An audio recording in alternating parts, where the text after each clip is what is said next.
Today night dinner கோதுமை ரவா கிச்சடி பண்ண போகிறேன். அதுக்கு தேவையான பொருளாக நான் வச்சுருக்கேன். ஒன்று ஒன்றா நான் இதில் ஒரு 3 ஸ்பூன் எண்ணெய் விடுறேன். இதில்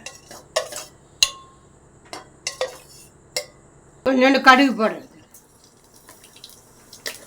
உளுத்தம்பருப்பு, இதில் வெங்காயத்தை நான் கட் பண்ணி வச்சுருக்கேன்.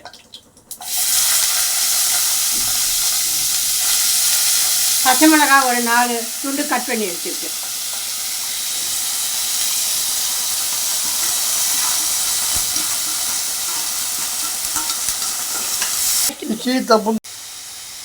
கேரட்டு, உருளைக்கிழங்கு, வெங்காயம், பீன்ஸு, பச்சை மிளகாய் எல்லாத்தையும் ஒன்றா போட்டு எண்ணெய் ஊற்றி நல்லா வதக்கின்னு இருக்கேன்.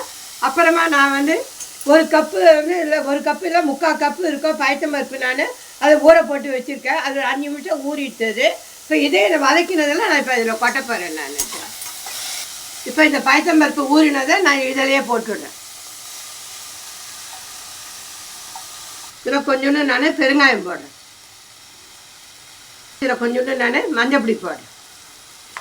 சூப்பராக இருக்கும் கோதுமை ரவா உப்புமா வந்து கிச்சடி.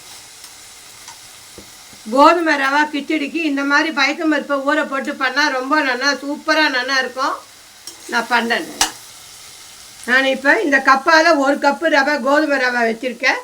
இப்போ இதிலே நான் கொட்ட போகிறேன். நான் இப்போ இது ஆல்ரெடி வறுத்தது தான் இது, அதனால் அப்படியே நம்ம சேர்த்துடலாம். கோதுமை ரவா கிச்சடிக்கு வந்து நான் காய்கறிக்கு கோதுமை ரவைக்கு பயத்தம்பருப்பு எல்லாத்துக்கும் சேர்த்து நான் மொத்தம் 3 டம்ளர் ஜலம் கொட்டுறேன். இந்த டம்ளரால் 3 டம்ளர் ஜலம் கொட்டுறேன். நல்லா வேகணும். வெந்தால் ரொம்ப நல்லா சூப்பராக நல்லா டேஸ்ட். குக்கரை மூடி போட்டு மூடிடுறேன். இப்போ நான் விசில் போட்டுறேன். அதில் 2 விசில் வந்தால் போதும், நம்ம ஆஃப் பண்ணிடலாம். ரொம்ப சூப்பராக வந்துட்டு பாருங்க. நல்லா வெந்து போச்சு.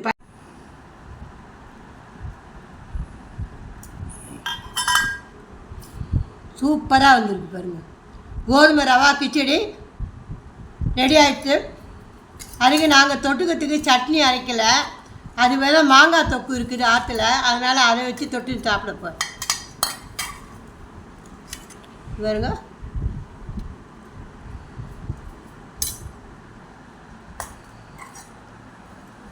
சப்ஸ்கிரைப் பண்ணுங்க, லைக் பண்ணுங்க, ஷேர் பண்ணுங்க, பெல் ஐக்கான் ப்ரெஸ் பண்ணுங்க.